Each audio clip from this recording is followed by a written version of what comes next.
guys, welcome to week 2 of Big Picture Elementary's Summer School Super Learning Extravaganza.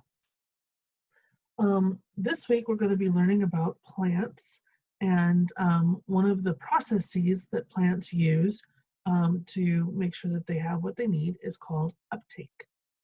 And what they're doing is they are pulling via their root system water and nutrients and whatever else might be in the soil up into the plants.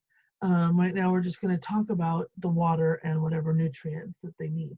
Usually when we're talking about nutrients, we're talking about nitrogen and phosphates of and sorts. What is it, phosphorus?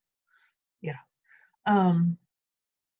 But anyway, one of the things that they use to do that, and I wanted to point out to you, first of all, that plants and humans aren't so different. We may think we are, but we're not. There are two things that I can think of right now, just in this one process, that plants have that are very much like what we have. One is a vascular system.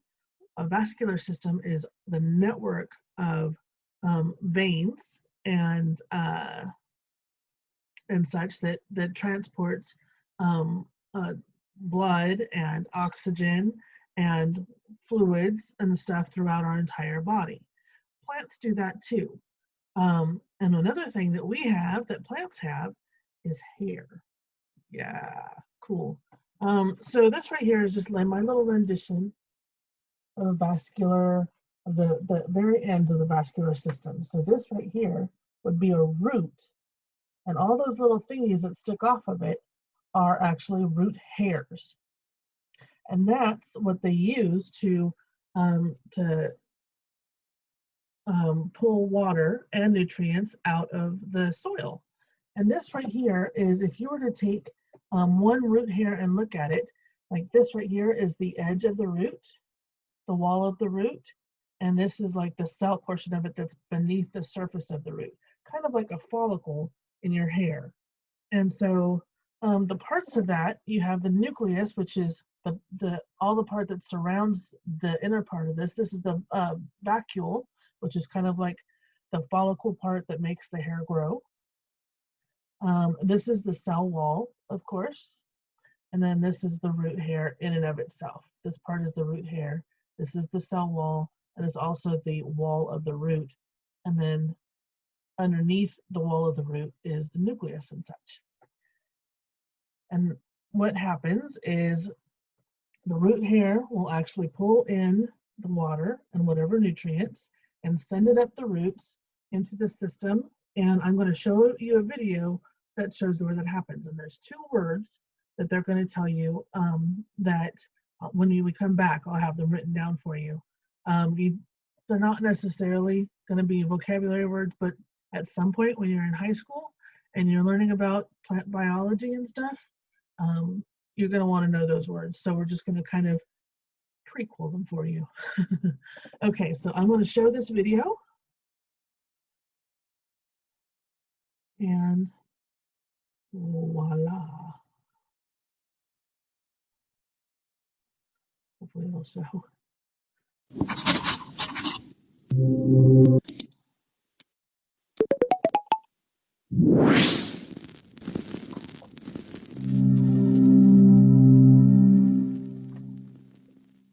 We could just say movement of water and minerals and movement of glucose and amino acids, but this is science, and so we like to have special terms to describe these processes. In this 3-part video, we are going to look at the transport systems in plants for moving food, water and minerals around. We have a beating heart and circulating blood, but what do plants do? Cut a plant open and it doesn't bleed, so what happens instead? Plants have their own systems. They have a xylem, which moves water and solutes from the roots to the leaves, and a phloem, which moves glucose made in the leaves by photosynthesis and amino acids to the rest of the plant. Here are the xylem, and here are the phloem. Notice how the arrangement is different in the stem and the roots. The xylem and the phloem are found in groups called vascular bundles, and the position of these bundles changes for different parts of the plant. Both the xylem and the phloem are made up of rows of cells that form a continuous tube running the whole length of the plant. The xylem vessels are made of elongated dead cells that are impermeable to water and have walls containing lignin, a woody material. Because of this, xylem vessels are tough, which is why the vascular bundles in the roots are in the center. They help prevent the plant being pulled out of the ground. They are also more protected in the center.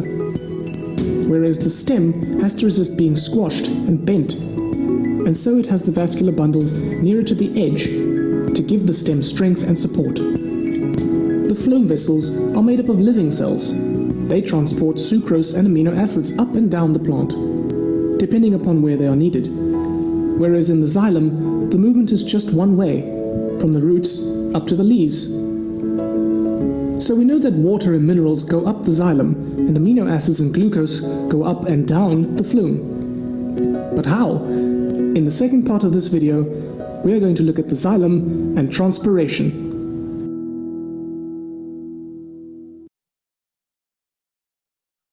Okay, so that was pretty interesting, I think. The two words that I was talking about are xylem and phloem. And those are both like transportation highways inside of the plant. Only the xylem only takes water up. It's only involved in the uptake process. But there are other processes that the plant needs to go through in order to be healthy and strong and continue to grow. And the phloem is more involved with that.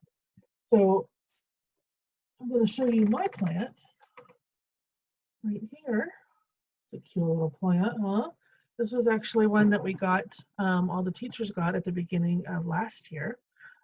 But within the stem itself, one stem lie the two different highways to making the plant what it is that it's supposed to be. So both the phloem and the xylem are inside here, and they're doing their job to make sure that the plant gets the water that it needs, the nutrient that it needs, and also all of the moving and shaking that plants have to do to grow and be strong. And that's a pretty involved process. So plants are pretty miraculous, if you want to ask me. But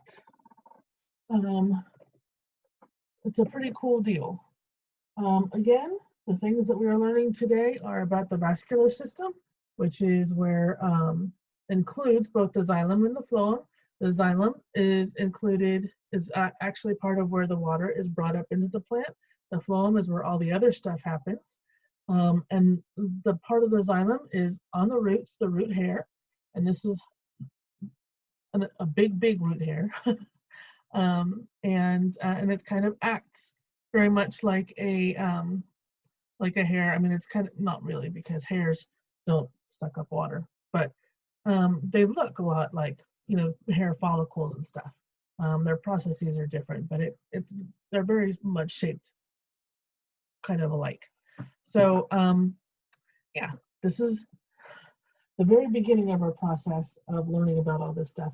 Tomorrow, what we're going to learn is what happens when we don't take care of our soil.